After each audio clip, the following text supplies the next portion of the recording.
are they here? The first couple of MMA. Ah, yes, the Hardys are back. Hello, Veronica. How are you? Great to see you. Dan, how are you? So great to have you guys. Please have a seat. Veronica, right over here. So lovely. You guys are like kind of native New Yorkers now. We're getting there. We're Spend working a lot of time here. Oh, are you actually? We'd love to be here more than Really? we are right now. Yeah. It's Okay. a special place, as you know. Yes, I do know. Thank you for coming. I appreciate it. Thank you for coming. Big week for you. You're fighting this weekend. We will get to all of that. By the way, I saw on your Instagram, you are jacked. You're doing like the freaking, I don't know what those things are called. What is it? The power lift, deadlift? Yeah. Have you ever been this jacked before? No. My 'Cause gosh. I started working with Paul Reed, and it was crazy because he was like, "Oh, you're really strong," or like, "This is really good," and I've just been consistent with it. And he's even been talking about me competing in Wow. Powerlifting. Really? Elite level lifts. It's quite incredible, really, honestly. Are you doing it as well? I wish. I'm lifting, but not to the capacity that she is. Like the picture, I don't know if they just showed it because I was looking at you guys, but there was a picture that you posted. I was trying to figure out how much weight that was. That there. How much weight is that? I think that was about like 350 in Jeez pounds. Louise. Yeah, that's not your max though. What did you do the other week? You did more than that the other week. Yeah, Didn't you? I don't remember, Yeah. but it was only like 20 pounds more Okay. or something like Will that. that affect your weight cut? Oh, my weight cut's good. You're good. Yeah, I Because have now no more muscle problem. though, right? Yeah, but it's been easier, really. I'm at the same range that I was before, but I'm leaner, which should make Okay. the actual weight cut a lot easier because more muscle, more water to let go. So it should be even easier now to make the weight. Plus, I've been very consistent with training and just maintaining a good diet. So. And so speaking of the training, how long are you here for? Like what is the breakdown in terms of the time you spend in New York as opposed to England? Well, so this time we just did it like to end training camp again. We just did it a little bit longer. So we've been here maybe like 3.5 weeks. Okay. Yeah, we fly out tomorrow and we'll be there for then. But yeah, we really want to come back and stay for just a longer period of time. I mean, the people are incredible at Henzo Gracie Academy. Yeah, I It's saw like- you guys with Henzo. Yeah. Special. What a legend. It is, Yeah. What an energy, right? Unreal. That's what You it he is. just walked. I mean, he didn't even walk onto the mat. He walked into the room, and it was Mike coaching, Mike Jaramillo, Yeah. spotted him, and he said, "Hey, professor," and he was like, "Come and give the technique," and he just got changed straight away. And literally, as soon as he walks on the mat, I mean, it's a basement, so there are no windows. Yeah. It's literally like the sun's walked in the room.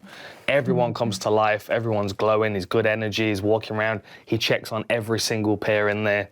He's a special individual, and it's the culture that he's created there as well, which is special. Like, we've been to a lot of gyms, and a lot of gyms, you show up and you work hard and you pick up a few techniques here and there.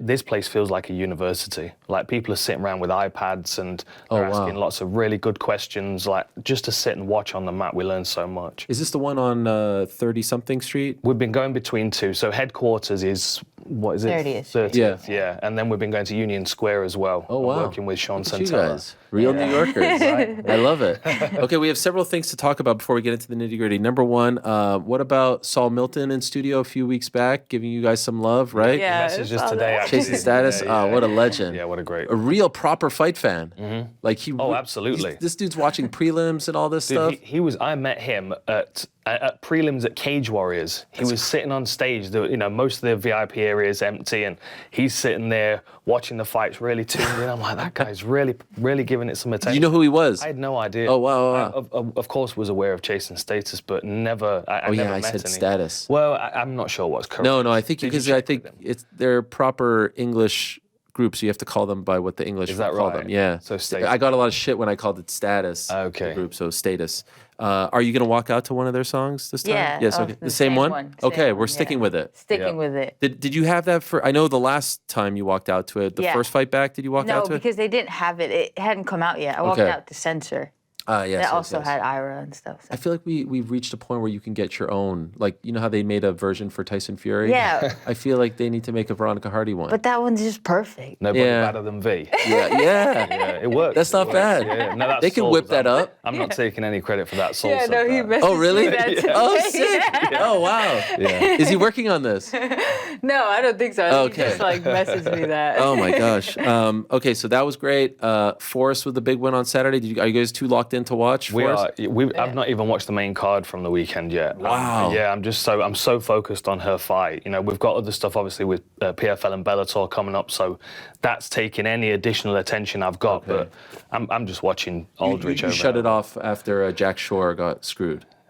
I did tweet. I saw your tweet about it. Very frustrating. Yeah. Look, I understand where what the doctor was looking at, but at the same time, there's your tweet right over there. Yeah, I feel like the cage side or ringside doctor is a specialist position, and I think a lot of people sometimes they're just freaked out by a situation that if they walked into a hospital with, they would treat them straight away, whereas this is a part of our industry, a part of our sport. Like, what was it, 3-4 stitches, no fracture. Why was he putting his finger in there? That was the other thing that was frustrating. What is that me. supposed to? I don't know, checking the depth of it perhaps? Yeah. I'm not really sure what the logic was. Does it hurt now? Yeah. He was checking it for pain either, to check whether it was a fracture. But it's frustrating. I mean, like sometimes there is a lot of blood in fights, but ultimately, as you know well, the reason why a fight stopped because of blood is because it's obscuring the vision. Right. Right? So, like, even you go back to Nicholas Dalby against Ross Houston on Cage Warriors, before they changed to the actual canvas, they had that, like, plastic covering, and they had to abandon it because there was too much blood. They were just slipping every time they threw a punch. And that's a weird circumstance where, yes, okay, let's call a stop to the fight because of too much blood. But that was not obscuring anyone's vision. It was not, Jack Shaw wasn't bothered, and even if they couldn't clean it up between rounds, it still wasn't a time to stop a fight. Yeah, he didn't even go down. You've seen some fights stopped by leg kicks where the fighter has gone down like 4 or 5 times, and you see that they were up against the fence. Yeah. And people are always going to say, well, he was losing the fight, and I do agree with them, but that's where we get good comebacks from. Yeah. We have to leave the fight. Congo Pat Barry. There we go. That's the classic example, old school. Speaking of old school, what about Jose Aldo? Oh man, this freaking what guy! What a legend! What a legend! Isn't it amazing? It makes you emotional watching him at this age, coming back and doing that against goosebumps thinking about it. Yeah, like such an inspiration. And not against a bum or a can or an old timer, like against a dude who is 7 years younger than him and on a 6-fight winning streak. Yeah, he's transcended generations of MMA, hasn't he? I mean, that really is that's a special career to be able to have held that status in the game for so long. Even back in the WEC days, he was an inspiring fighter. He was lethal, super fast reactions, very, very aggressive, stalking the cage, that little Muay Thai bob that he had. I mean, for me as a Muay Thai fighter crossing over, and then to see him be able to defend takedowns the way that he did, I'm like, I need that takedown defense. Yeah. The Mike Brown takedown defense. You remember that when he won the belt and just stuffed all his takedowns? I think you were like 12 or something when this fight happened. But my favorite was Chad Mendes. Yes. That was, which one, first or second? Well, I mean, obviously the first one was the knee on the break, Incredible wasn't knockout, it? But the second one was really where he showed his consistency in takedown defense. Like hip heisting and bumping to not accept the position. Very, very clever. My favorite thing about Jose Aldo, if anyone asks me like what's his legacy or why I respect him so much, I feel like the Conor fight, the loss, 13 seconds, could have crushed him to the point where he would never return, he would never bounce back. That would define him. Now it's just kind of just like a line in his story, but that was 9 years ago. You know what I mean? Like, think of all the stuff he's done since then. You know what I mean? Like, you remember that shot of him going back to the locker room? Like, he was crushed, he was crying. That could have broken him. And look at him. Fine. You know what I mean? Unbreakable. It's it's really incredible. So shout out to him. So you're going to St. Louis. Have you been to St. Louis? No.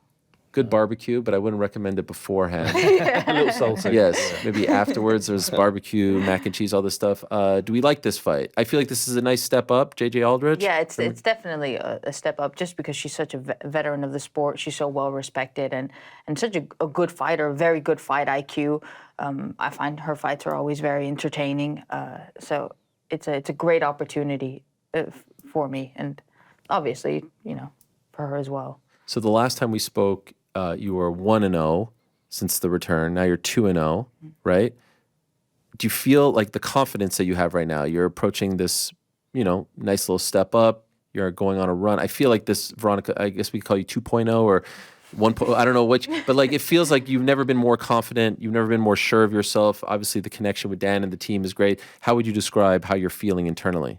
Yeah, definitely more confident. And as I said, it like confidence comes from going out there and fighting and performing and doing well and sparring against good opposition. So the more I do that and the more I'm able to succeed in that, the more my confidence will grow. And I definitely feel more sure of myself in this point. Maybe after this fight it'll grow a little bit more, but yeah, I feel good. How do we feel about being the first fight? Are you the first fight? I don't like this. Yeah, that's great. You like this? Yeah. Get it out of the way? Get in, get out. You don't You have get paid the same if you go first That's or true. like That's or true. last. That's true. But I want a little more of a high profile spot. No, Yeah, you don't care? It'll come. Yeah. It'll come. This is the right answer. Yeah. Maybe they're just waiting to see. It's like, was it another fluke or not? Let's No. see. No, but the fights have been fun so far. But you're right. The first fight is the one that you for sure know when you're fighting, right? Yeah. Everyone else has to kind of play by Yeah, ear. you're in the locker room. You don't know if there's going to be a knockout or a submission or how long you have to warm up for. Or when you get there, you're getting your hands wrapped. Yeah. Sometimes you're getting the anti-doping test. So that all plays into a factor. At least with this, you can calculate exactly when you're going to start, and you can make your whole training around that because you have an exact start time, Right. and not that anxiety of. I feel that's the biggest advantage of being the first fight in comparison to being anywhere else on the card, is that you know exactly when you're going to go. So your warm-ups can be more exact and to the point to get you properly prepared to step out there. Okay. How do you feel about this fight? I feel great about it. Yeah, I feel really good. I mean, we talked obviously after the last fight, what makes the most sense, who do you think the UFC are going to put in front of her next, et cetera, and this was one of the names that we spoke about. But the thing is with Aldrich, I mean, she's been around for a long time. She's a veteran, as Veronica said. Even go back into the WEC, the Invicta days, she was a good fighter technically. The good thing is, though, there's loads and loads of footage. And as you know, I like to consume as much as possible. So I probably know her game better than she does at this point. And I feel very, very confident that, well, the camp that Veronica's put in has been incredible. It couldn't have gone any better. Wow. And the skills that she has. And the other thing as well is, and I won't dwell on this for too long, but the fractions of her game that we've seen in the last two fights, they just don't show what she's capable of.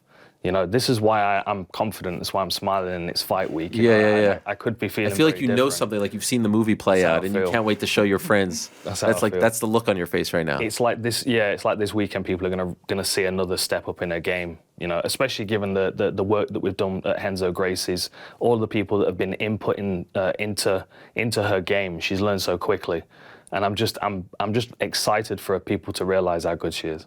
Wow. When's the last time you had a stretch like this in terms of activity? Because you've had to deal with some hiatuses and whatnot. Like, do you feel like the body is holding up, and if so, why? What's been the difference? Properly training. Yeah. That's like a big one. Yeah. Just because, I feel like when I started with Dan and the fight in March was the first time that I properly trained for a fight. I mean, also for Uruguay, I trained properly for that one, or nowhere near to this level, but it was a bit closer to what a proper fight camp should be, not just random stuff in there and like hoping it works out, and that's giving me a lot more structure and a lot more direction within the fight itself. And and with that, you're able to, obviously I work alongside with Paul Reed as well, and who does my nutrition and my strength conditioning, and that's played a factor because, if you're in better condition to withstand some, like the hardships of training, you're going to be better off recovery and everything. And just having that and being able to balance it all out has helped tremendously, and also injury prevention. I thought you were going to say crystals, because I saw you with like a batch of crystals. They do help. Okay, there it is. There you are. Look at this batch. Who gave you those, or are you just showing them off? That was from Crystal. Yeah, that was from Crystal. Yeah. So they were the ones that sent me this. So Okay. The guy's name is Spirit Armor on Instagram. He's the one that made it, but Crystal Council sent it. Actually, they sent it to you as a gift. They sent it to me, and she's. And what is Yeah. Crystal Council? They do subscription boxes. They have a lot of stuff on their really? website. That's amazing. You get like a selection box. They introduce you to new stuff. Yeah. But is it like a surprise box? Yeah. Yeah. You don't know Wow, what so you just getting. open So, up. Yeah. and it tells you what it is. Yep. And it works. Yeah, and like in a love it. scroll We and love it, stuff. Yeah, I just like. Yeah, I mean we've think it's got a awesome. massive collection. I've been collecting for quite a few years. I'm a bit of a collector anyway. Yeah. But we have a lot of quartz points and citrine and amethyst, and we have quite a decent collection of moldavite now, which is what Veronica and I were wearing. But yeah, we're always finding new ones, and Crystal Council often send us something, and we're like, this grows. It's like natural. It's real. Like they found this in a cave somewhere. Wow. You know. Do you ever feel like there are crystals that are associated to the fight camp? Like this is the crystal for this fight camp. This is the one that represented, or is that too? Does that not make any sense? It does to me. Yeah. It does? Absolutely. Like this is the mood. This is the vibe. I mean, you've seen Jared Cannonier stand on the scales with his, he's got pyrite or whatever else he's holding. You know, sometimes it can just be something to focus your energy on. Sometimes it can be something that can help you kind of anchor yourself. You know, like I always used to carry stones and stuff around as a kid, and I always used to, like cling on to them. Sometimes it can just be quite grounding, I think, just to have something to put your focus into.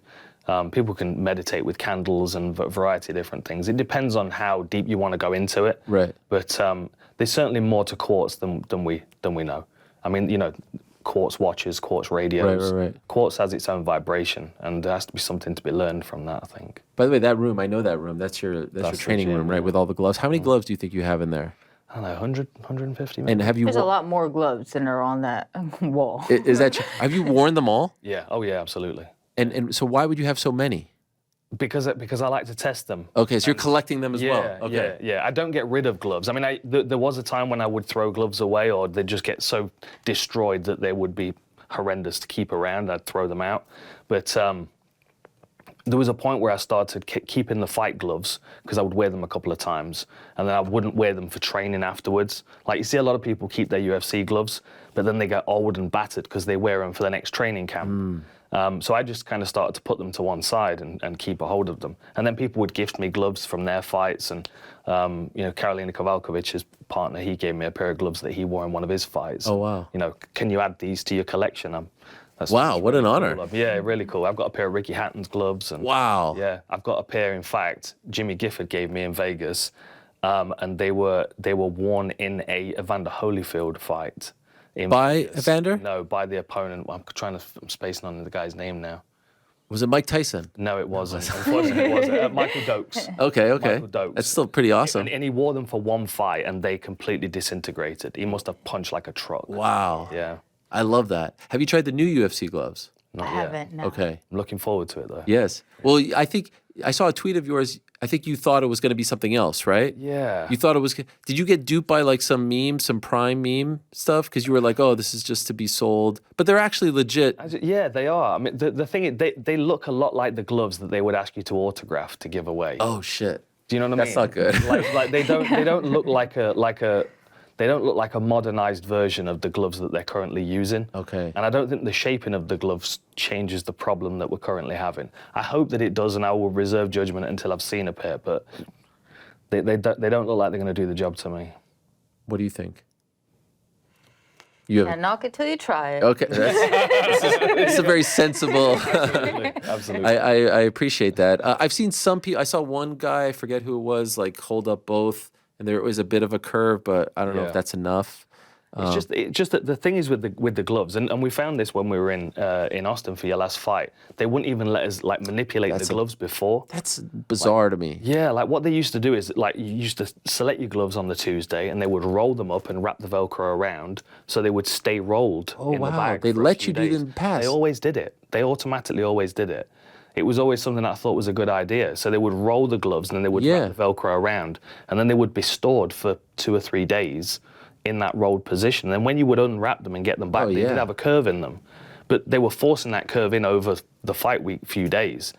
And the problem now is, and especially with the fingers, usually what we would do is you'd pass one to each of your corner team, and then they would stretch out the fingers as best they could. Because as you're closing your fist and you've got the wrap on, the wrap then feels like you're forcing your hand open. So it's like you're holding the forearm, the grip strengtheners for the whole time you're closing your fists. So it makes sense that people's hands are automatically going to come open if it's an effort to close them. So that's the issue we need to solve. Like if you look at the Pride gloves or the Rising gloves, I've got pairs of all of them. Yeah. Like they curve, they go flat across the knuckles. So the natural position is this, even if your hand's relaxed. But the UFC gloves, they pull your fingers open and gives you forearm cramps. And that's where I don't feel like they've solved the problem. But again, why don't they let you guys do that now? The wrapping for the 3 days, 4 days. I don't know. Why did they change that? I'm not sure whether. Have you asked? I will say the new UFC gloves, the ones that had the 30 on the back, the leather did feel a lot softer. Okay. They did feel a lot softer, but the shape is what needs to be fixed, and the padding could be moved around slightly. And I did notice they added another strip of padding, but I just don't know whether it's going to do the job. You know? I'll be interested to see, because the padding looks the same shape as it always has been. For those that don't know, those come into play on the June 1st pay-per-view, so you'll still be using the old ones for this card, just a couple more cards. We were talking to Marab about it in Vegas, and he says that sometimes he puts like a skipping rope, like the handle of a skipping rope in where the fingers go to stretch that out. Right. That's crazy that you even have to do that. Yeah. You know what I mean? But when we were in Austin, they wouldn't let us. Like we got the gloves brought to the room as she was getting her wraps on, and the first thing I did was I took the gloves out, started trying to stretch the fingers a little bit, and the woman came over and took them off me straight away. She said, you can't touch the gloves until they're put on the fighter's hands here. And I don't know whether that's state to state, whether it's different from one place to another, but it's the first time I'd been told that, that's for sure. Yeah. Did you like Austin? Yeah, Austin was really Awesome cool. place. Austin's one of 2 U.S. cities left for me that I've never been to that I'm dying to go to. The other is Portland. There's something interesting to me about Portland, maybe because Chael's from there, but... Spent a month in Portland. It's a cool place. Okay, it is. All right. Really the cool Voodoo place. Donuts and whatnot. Yeah. You gotta watch Portlandia, though. Yes, I've heard. Yes. Fred Armisen. But so was Austin, was it Yeah, great? it was cool. Yeah, it was yeah? a really good, and just environment. They had like a lot of food trucks. And who did we run into as we were walking past the food trucks?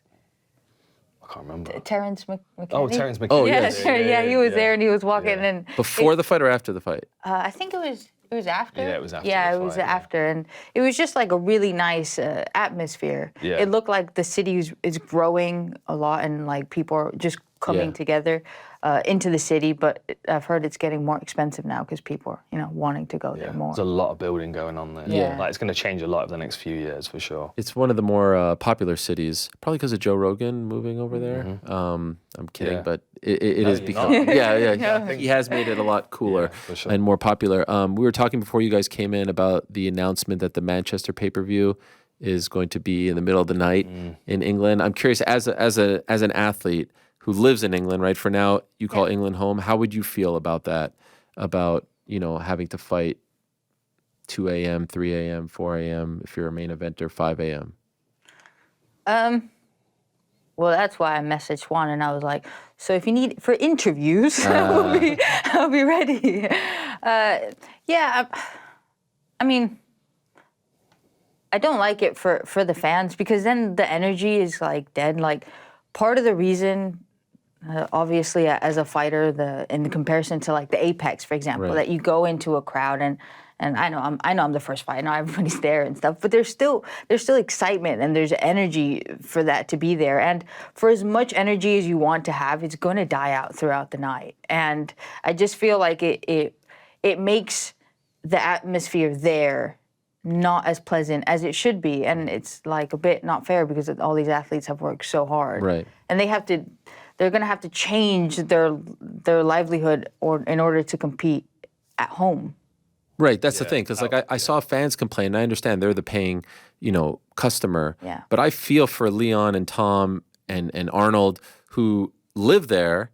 But what are they going to do now? They're going to now like have to train at 4 a.m. right? I think I would have to move on to US time to do my training camp. Yeah. I think that's what would make sense. I'd probably go to Vegas or something like that, Right. just to because the thing is, what you got to bear in mind is, you can alter the time of your training camp, but then if you're not getting enough sunlight, your circadian cycle's thrown off.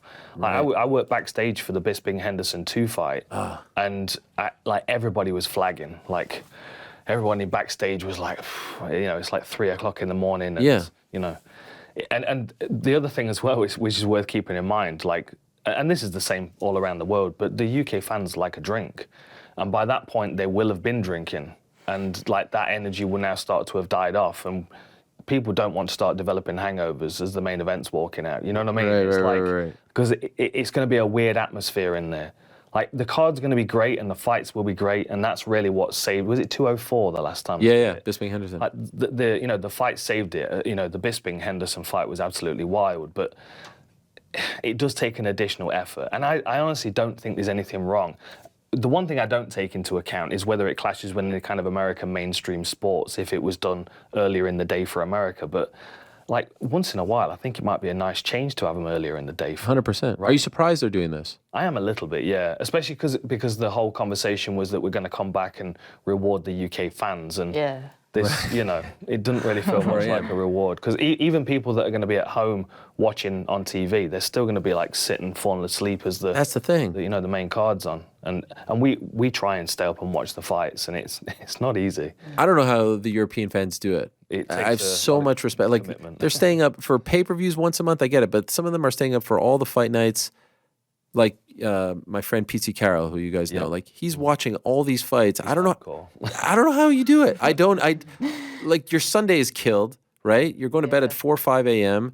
I don't know how you are an actual fan of the sport that is happening. If this sport was in the middle of the night over here, I don't think I would be doing this for a living. But we tried to do ride-alongs. We had them on the channel a few times. Yeah. And it was a cool setup. I'd got a backdrop that looked like Red Rock in Vegas, and I'd set sofas up so it looked like we were in a Cadillac, and like, we had a bit of fun with it. And for as long as it lasted, it was fun. But it just got to the stage where we're like, we can't keep this up every weekend. We can't do it. Even if we just did the big cards, like, it still throws your whole week off to try and stay up. And then obviously, if you're broadcasting, you're trying to keep your energy up as well, which is... Oh, it's even worse, because if you're just sitting on your couch drinking tea, then it's one thing. Yeah. Here you have to keep it going. So for UFC 300, were you guys in England? No, we were here. You were here, okay. So did you stay up for that? Yeah, we watched it. Okay, that one you made an exception. As a special card. Yes. Yeah. Did you feel like it lived up to the hype? Were you content with it all? Yeah, I think so. I don't. I don't know. Maybe it, like, we get a little bit too fixated with the number, or maybe it was just because it was like so much was promised and stuff. But it was a great card. It was amazing. All the fighters were great, and they all showed up, and I felt it was awesome. What did you think of Zhang Weili? She's a massive problem. She's incredible, right? Yeah. And you just see her evolving. She's getting better, fight by stronger. Fight, like, more fight IQ, more direction, and she just, like, outworks everybody in all different fields as well. And it's incredible the team that she's been able to to cultivate around her to make her improve faster, and to the point where it's going to be hard for anybody to catch up. Yeah, for sure. She has some unusual training techniques as well, which remind me of when I was training back in China.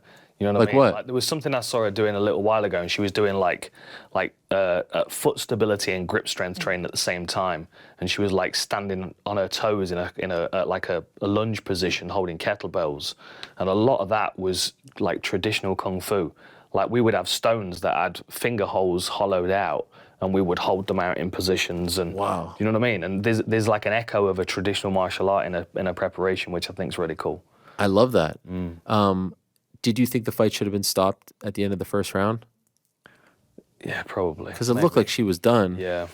And then we've come to find out that there were no smelling salt involved. But he did say at one point, like, "Do you want me to wake her up?" The cut man, right? And I think he put his thumb up her nose with some ice or something like that. Is that what it was? Yeah. Yeah. Either way, if anything needs to be done to wake the person up, then the fight, I think, should be stopped, right? Yeah. I remember Donald Cerrone getting back to his corner after Masvidal dropped him on the bell. Do you remember? Yeah, dropped him bad.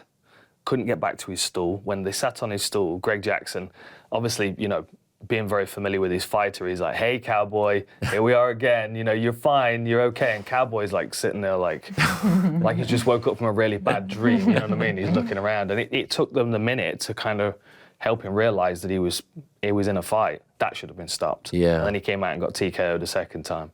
Man. Yeah.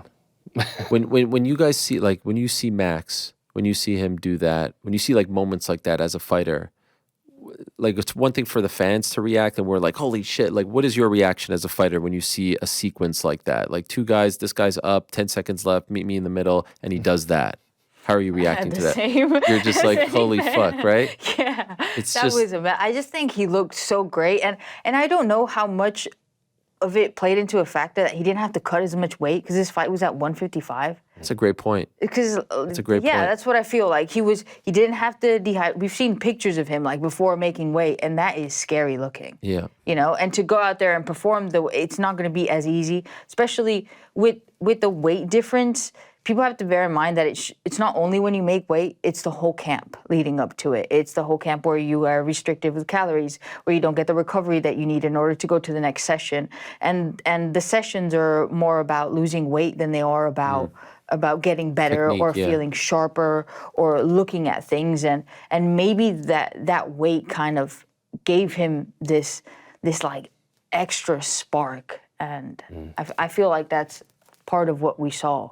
He needs to stay at 155. If I was him, I would be gunning for the McGregor fight as a rematch. You know, he was only. So no Topuria. I mean, it doesn't really matter who he fights. I wouldn't mind seeing a rematch with Poirier. So he's 1-1 at lightweight now, isn't he? He lost to Poirier and then he's beaten Gaethje. I just want to see him stay at lightweight. Okay. Like I feel like there come a point in everybody's career where you hit a certain age and you gain 5 pounds and that 5 pounds stays with you. Like I remember it happening to me. It's happened again recently. I've gained another 5 pounds. Now I need to figure out how to get that off my frame. And it's just you just naturally grow with age, right? Especially if you're an athlete and your body's constantly trying to regrow muscle tissue.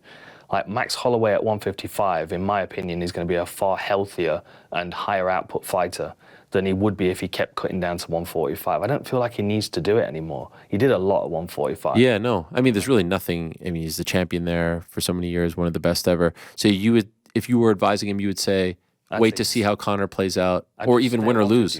Yeah, I would just stay at 155. I mean, you know, a Max Holloway Dan Hooker fight, or even something like that, would be a lot of fun to watch. I don't really mind who Max Holloway fights, to be honest. And I think, given the fact that the BMF belt is you qualify as long as people think you're a badass, right, it doesn't really matter who he fights. But for me, like, I would like to see Max get that really big payday. And I think that the rematch with McGregor, you can sell that because he went the distance with McGregor. Oh, what a story, yeah. Right? And he really forced McGregor to work. He had to show his ground game in that fight, and obviously Max has changed a lot. So has Conor. Absolutely, but Max has changed for the better as far as athletics goes, whereas Conor's changed for the better as far as entrepreneurship goes. Fair. Do you think Conor wins that fight against Chandler? You do? Yeah, I do. Really? I do. Mainly, you're one of the few that I've heard say this. I can't underestimate McGregor's ability. Like he's done very special things at very tense and high pressure moments in his career. You know, headlining in Dublin with Brandao, he just commanded that space so well. What he did to Aldo was an absolute masterpiece. I mean, it hurt as an Aldo fan to watch it go down so quickly because I wanted to see some more of the fight. But he has an ability to control and manage and create illusions with range. Like even I broke it down on Inside the Octagon a few years ago, where you look at him when he was fighting Eddie Alvarez, and he throws a jab and hangs his hips back to make it appear from Eddie Alvarez's perspective like he's at the length of his reach. So Alvarez then, I'm okay, I'm safe here, and then he steps through that reach and knocks him down. Like that's a very, very high level operating system, and that's not something that you lose by hanging out on a yacht and enjoying your life. I still feel like he's got that refinement in his game, and Michael Chandler's not the guy that he was in Bellator when he was, you know, he was cautious and he was picking his shots. Like if he plays the game that he did against, like say, Sydney Outlaw, where he was poised and ready and waiting to land that clean shot, then that Chandler can beat anybody with that speed off the mark and that power. But he's become a lot more reckless recently, and that just plays into McGregor's game. Like McGregor made Aldo reckless and then punished him for it. Chandler comes in reckless. He's coming in for a payday and a show. You know, he's not thinking, right, I'm going to beat Conor McGregor and I'm going to do it this particular way. He's coming to fight, and that's where that's what about the injury though? He's coming off this insane. No. I mean, it's not like I don't think that Chandler's going to beat up his leg per se, but that does change you as a athlete, right? I think it maybe potentially change his approach. I think it might change his stance slightly. But I also think that, you know, he's going to be aware of that vulnerability, and his fight IQ is going to allow him to turn that into a positive.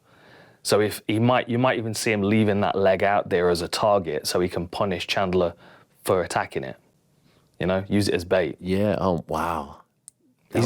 You just don't see many people operate that high level. Yeah. And like McGregor's even more interesting because he's an operator at a very high level in one particular slither of MMA. You know, like I would say you look at Izzy's game and Izzy's got more depth in his striking. There are a few different ways that Izzy can pull you apart. Whereas McGregor, everything comes to the same crescendo, you know? That spear tip is his left hand every time. And like even with Cowboy, you know, he hurt him with the shoulder bump and with the kick. But you look at that from a different perspective from over Cowboy's shoulder, and what you see from McGregor is him clench his hand, which triggers in Cowboy's head, the left hand's coming, and he brings his hand across to protect his face, and the kick comes around. The crescendo's still the left hand. Yeah. He just opened the door for something else to land. What percentage of your conversations are about, like I could listen to this, like is it just 98%, like you're eating lunch, or are you having breakfast, are you just picking his brain? Because Yeah, this is just, pretty much. this is extremely rare stuff. Like, It is. It's amazing, especially because there's nothing else that I would really want to do, you know? Like we were talking about, you know, like being in New York and stuff, I'm like, oh, it's kind of expensive. But it's like, if I had unlimited money, what else would I spend it on? Like, what else would I be doing than coming here and like training and you know, speaking to people at Renzo Gracie, speaking to him about fighting, like trying to it's just, I just think it gives life meaning. You know, to have a goal, to have something that you work for, that makes you feel accomplished, that makes you feel excited about.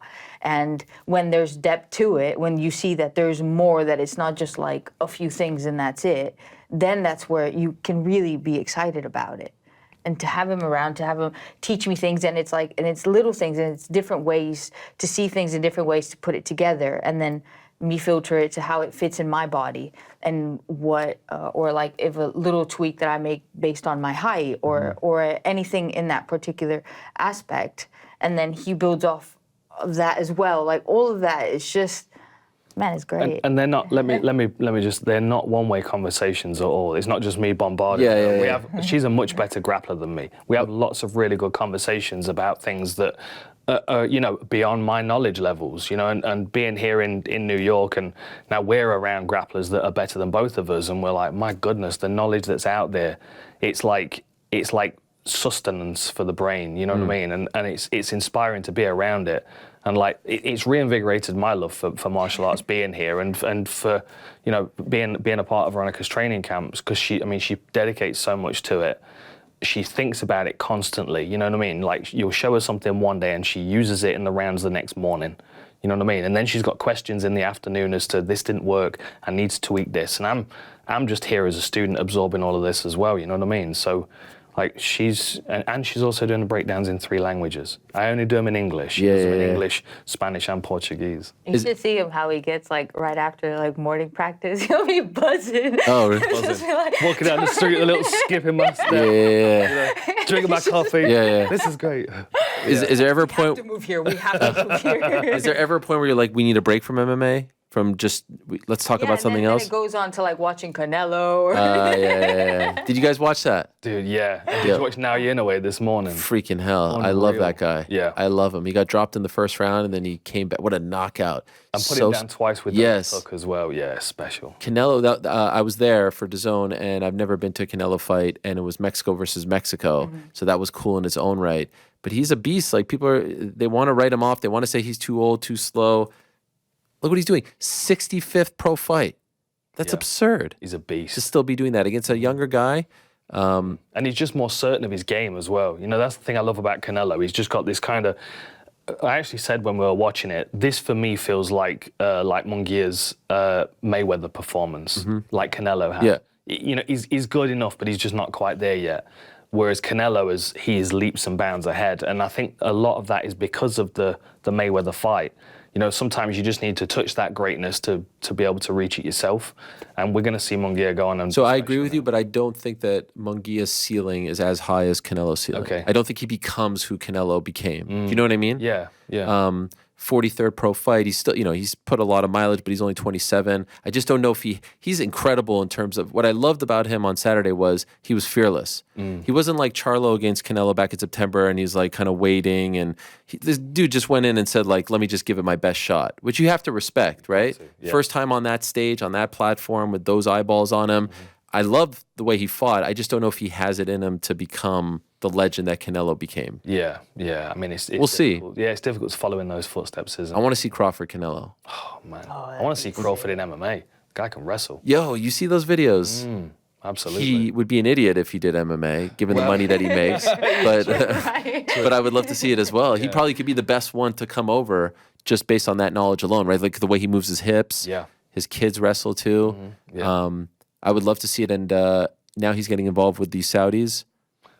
So we're going to see him in Riyadh soon. We're going to see him first in LA. Okay. They're doing their first ever show in America. Did you hear this announcement? I haven't, no. It was actually in New York 2 weeks ago. They came and announced that they're going to bring a Riyadh season card to LA, where LAFC, the soccer team, plays. So it's like a 30,000 seat open air stadium August 3rd. And it's the best card that we've seen in America in decades, because it's Crawford on there, it's Isaac Cruz, it's Andy Cruz, it's David Morrell, Andy Ruiz. If Deontay Wilder wins in 2 weeks, he'll be on the card against Jared Anderson. Like, they are properly stacking it. Wow. So these dudes are changing everything. I love it. I don't know how long it could last. I don't know how deep the pockets truly are. I think they're a different kind of deep, right? The Saudi deep. I think they're a different kind of deep. But honestly, I think the fact that they've got Frank Warren and Eddie Hearn in the same room together, I think now, even if the Saudis decided they wanted no more with combat sports, now those two powerhouses have teamed up and have realized what they can do together. But are they teaming up just because of the money involved? Well, maybe, like, but then the moment those guys leave, they're like, "Fuck you!" And hated you this whole time. But I also think that they realize this is one way of fixing boxing and bringing some interest back to it. And I think both of them understand that that is their business, and they'll work with one another if it makes sense financially. I don't know how long you were here when we were talking before. Did you hear our discussion about PFL? I did, yeah. Oh, no. Okay, I was I heard wondering. bits of it. No, it was a great conversation. Okay. You raised lots of great points. So how do you, I would love, you work for PFL, right? Yep. What is your retort to what we were saying? So in short, I was saying, just being honest, if I was asked to buy stock in either BKFC or PFL, that was the discussion. Right now I go with BKFC because they're so different. Why am I wrong? Well, I think good points were raised around the bloodiness of BKFC. I do think that that's going to stumble a little bit more than MMA did. Although MMA had a lot of resistance in the early days, as you remember. Like even 2010, I was having a lot of conversations around why we should be allowed to do it. You know what I mean? And that wasn't that long ago. I feel like BKFC has grown in the shadow of MMA, so it's covered a lot more distance, but I still don't think it's going to reach the same kind of fans and the same kind of sponsorships right now that MMA would, because MMA, even though it can get bloody at times, it does look a lot more sanitized than the bare knuckle. There's just something about bones cracking people and people in the face that there's always going to be a limit to it, and I love it. And what I will say is, I do think the longer we have bare knuckle, the more the style will change to become a thing of its own.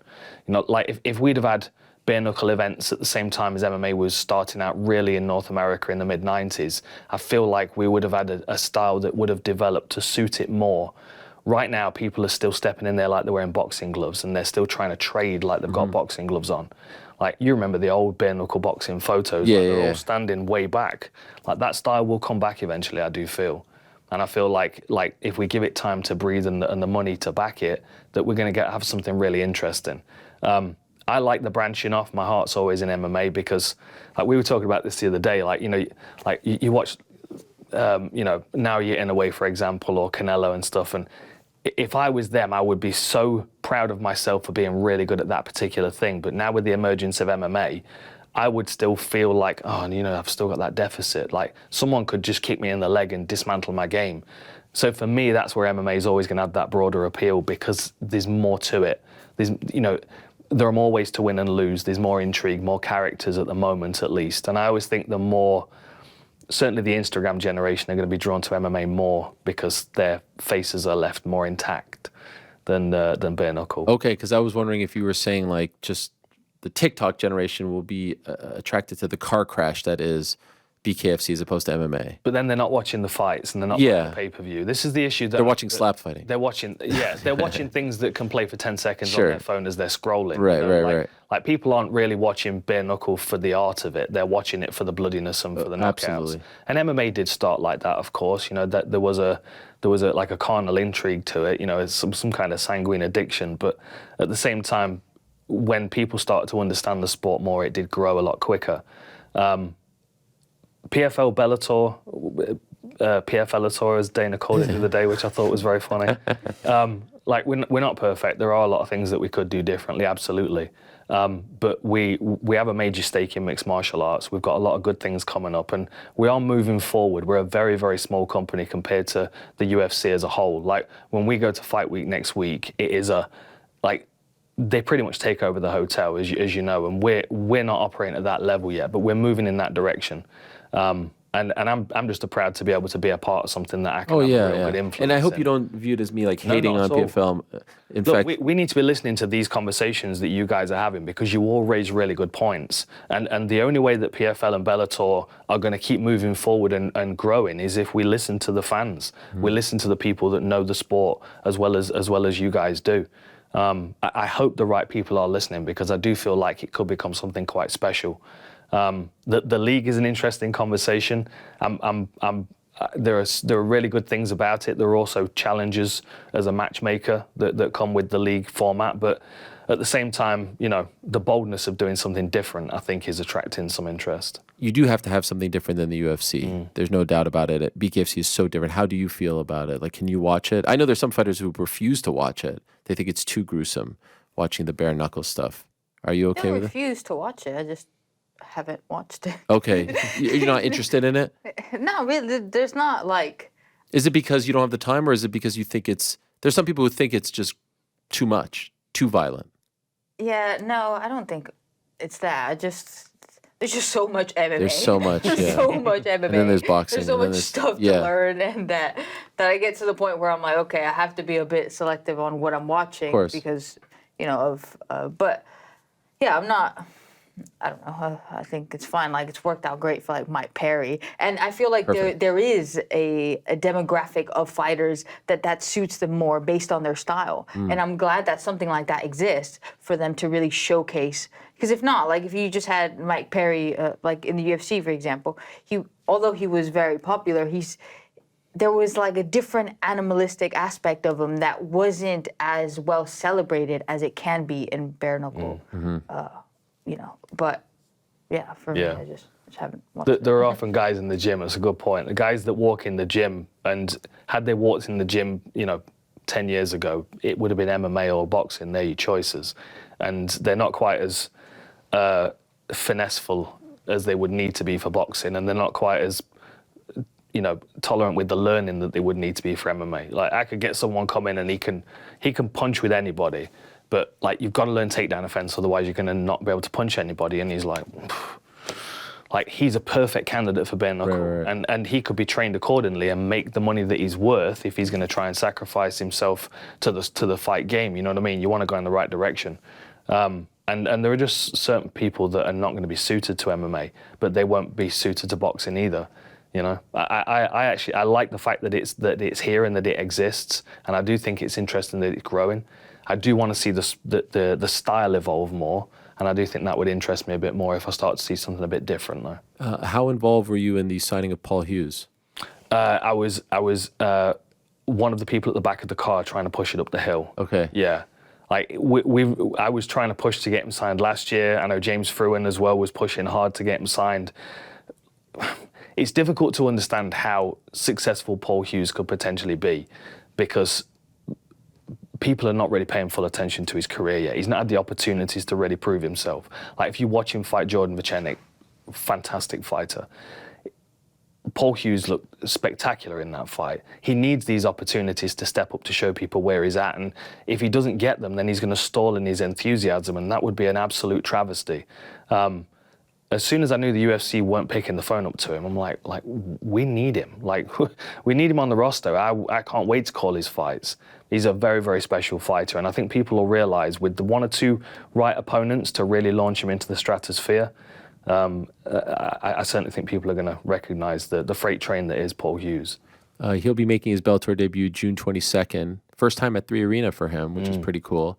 He'll also be in studio here in about 30 minutes if you want to stick around afterwards to say hello to him. I did want to ask you one last thing about PFL before I let you guys go. The Cedric Doumbe situation in Paris back in March. Splintergate. What was that like being in the eye of the storm? Because you're not only a commentator, but you're an official for the company, and I know you had to do media afterwards, and it felt somewhat hostile in there. What was it like?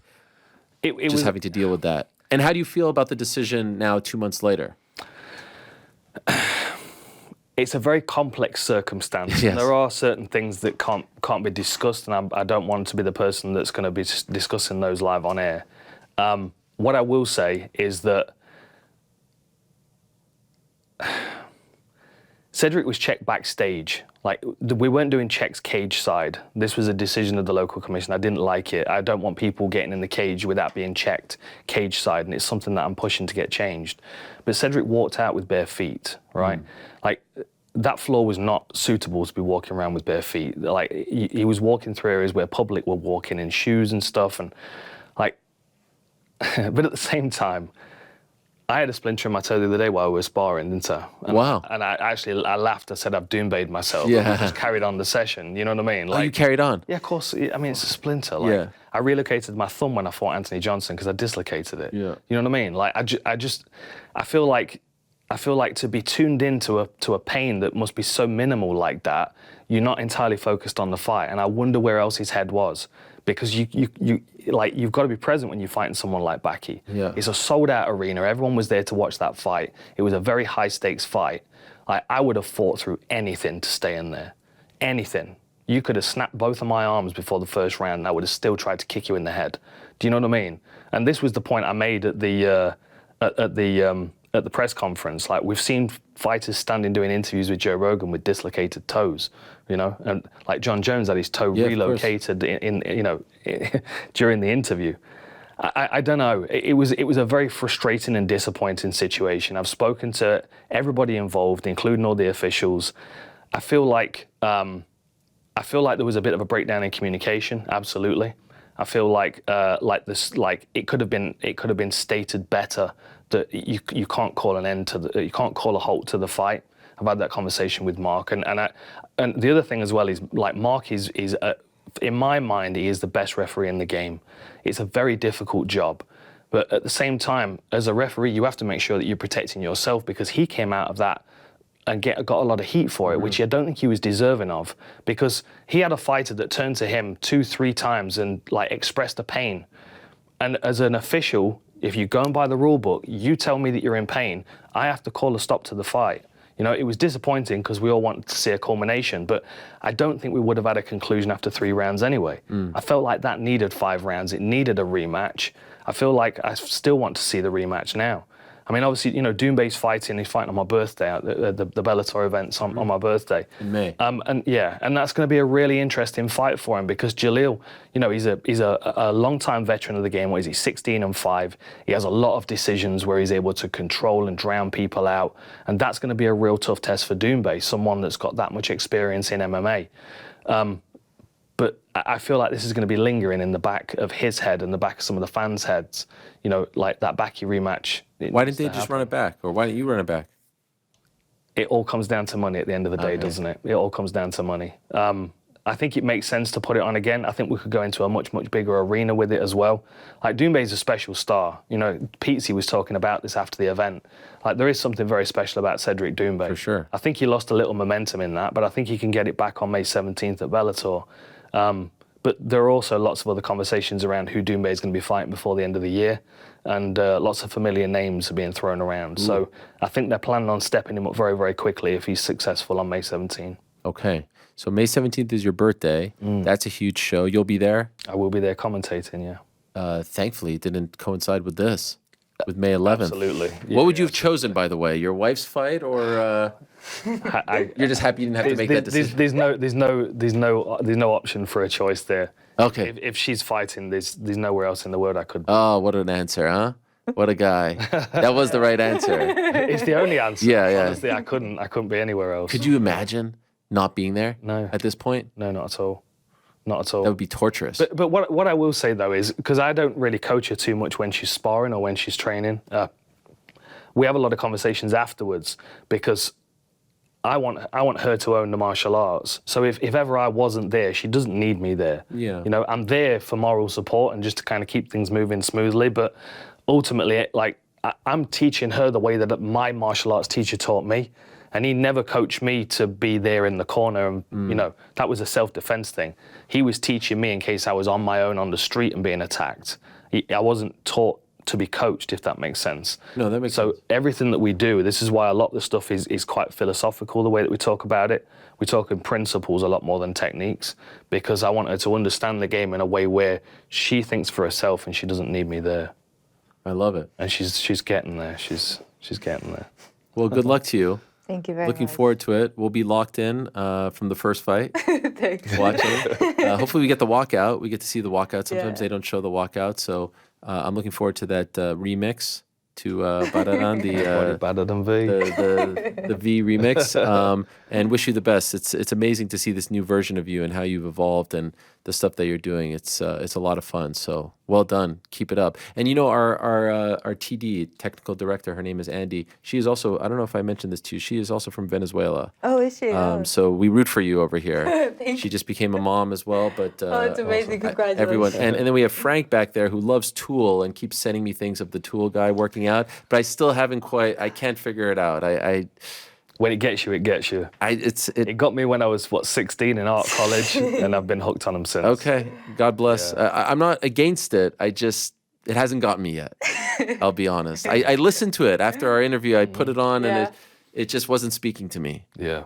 You know, the first time I heard it was because you'd send me the Fear Inoculum album, and I heard it, and I was just like listening to it when I was in plane rides, and I didn't really, you know, I thought it was cool, but it didn't really connect that way.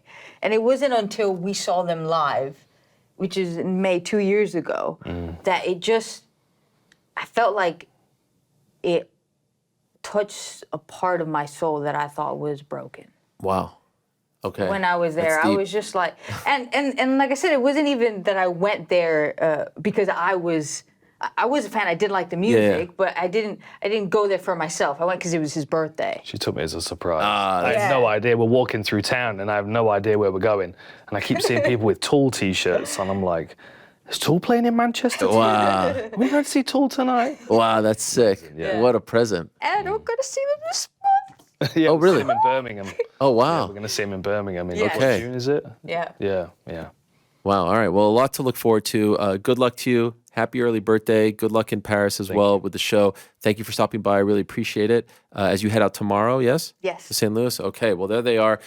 Check out Veronica Hardy this Saturday, May 11th. Another big showing for her. Another big night in combat sports. Also, we get Lomachenko-Kambosos on May 11th. That's a huge fight. It won't coincide because it's in Australia, so it'll be in the morning over here. But thanks for watching. We appreciate it very much. Hey, if you like this video, give us the old thumbs up. Subscribe as well. You could get many more of these videos on the channel, so please do that. We would love you forever if you did so.